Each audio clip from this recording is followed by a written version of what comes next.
Did you know that Sheeta was supposed to be Dola's daughter? Hi everyone.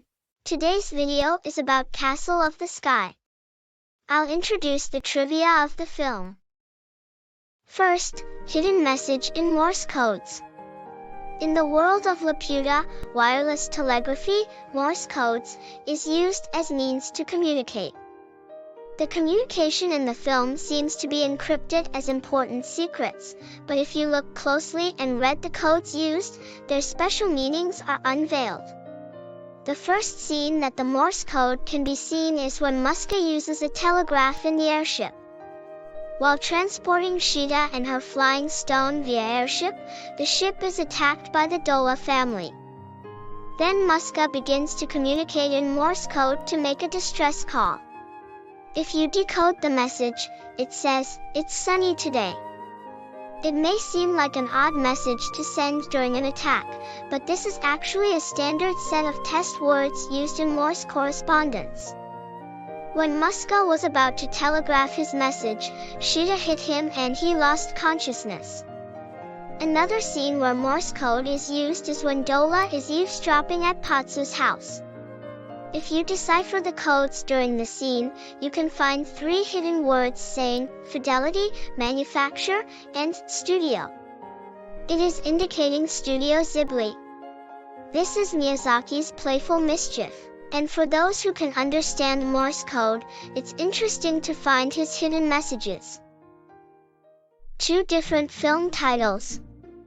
There are actually 2 official English titles for the film, Laputa, The Flying Island, and Castle in the Sky. The former was released in the UK in 1989, while the latter was released on DVD by Disney in 2003. Laputa, The Flying Island, was distributed by Streamline Pictures, and its title has the Sky City name, Laputa, according to Japanese original title. And it was translated and dubbed for in-flight screening on all Nippon Airways international flights.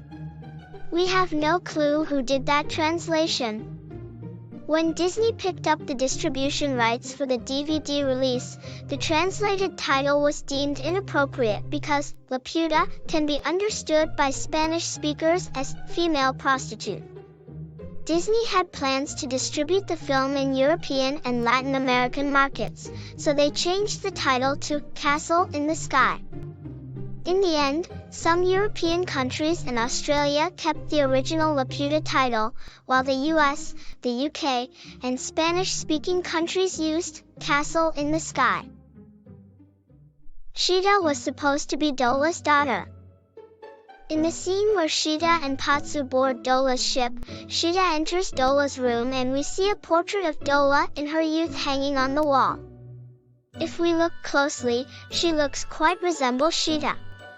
During the early parts of the film's production, Sheeta was written to be Dola's daughter and the portrait was drawn to show this resemblance. However, the planned relationship was scrapped during the filming process. We do see some remaining connections to this original plan when Dola refers to Sheeta saying, "She looks just like me when I was younger." We see Sheeta takes bolder actions as the story progresses. It is interesting to imagine that she might become an adventurous woman like Dola in the future. The Dola family of pirates targets only the rich. As they chase Sheeta for her flying stone, we might notice that the Dola family avoids killing people.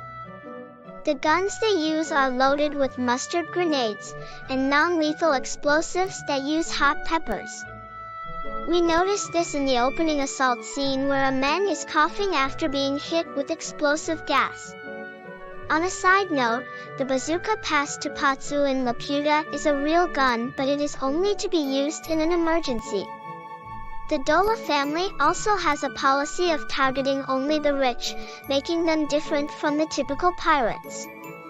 These characteristics show us why Patsu and Sheeta eventually trust them during the course of the story.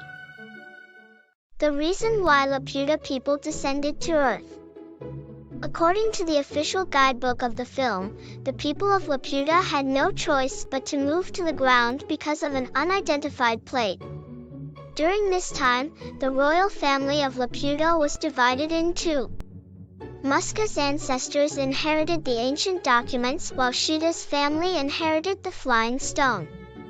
The people of Laputa descended to Earth 700 years ago, making their kingdom's story a legend.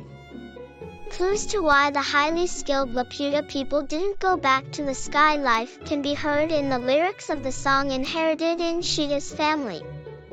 Put down your roots in the soil. Live together with the wind. Pass the winter with the seeds. Sing in the spring with the birds. In these lines, we can see how the people of Laputa found joy in living on the ground instead of their advanced flying city.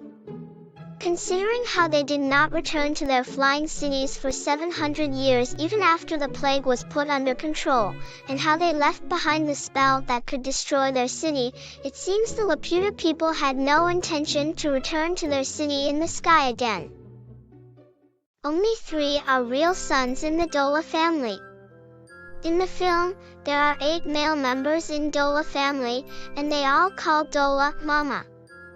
This makes the audience think that all of them are Dola's real sons, but in fact, only 3 of them are her real sons. The 3 of them are named Charles, Louis, and Henri, all named after the kings of France. The remaining 5 are henchmen and are nonsensically called Ka, Ki, Ku, Ko, and Ko. They were scouted and recruited from different countries. Ko, the henchman with a fine black mustache, is depicted as Japanese. A clue linking to where he was recruited is also shown in the scene where Dola uses a Japanese abacus, calling it an Oriental calculator. Laputa's history is revealed in the opening. Although the Laputa people are full of mystery, their history is hinted at in the pictures shown in the opening scene.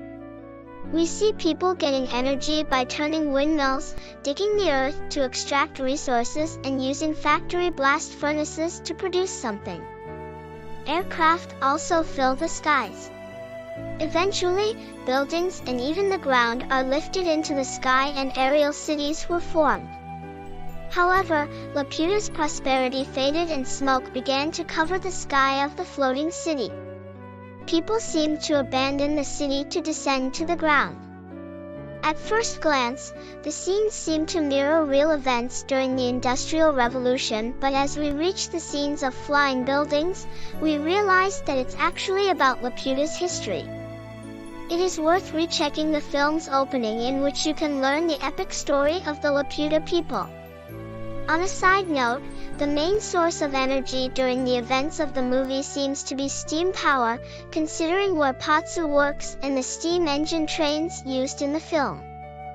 It's very emotional to see that the advanced technologies of Laputa people have been lost to time, and people in 700 years later end up using steam power as the main source of energy. So, what did you think? Did you know any of these trivia? If you know any others, let me know in the comments section. I'll continue to introduce many more trivia and behind-the-scenes stories related to Ghibli on this channel, so be sure to stay tuned. Bye for now.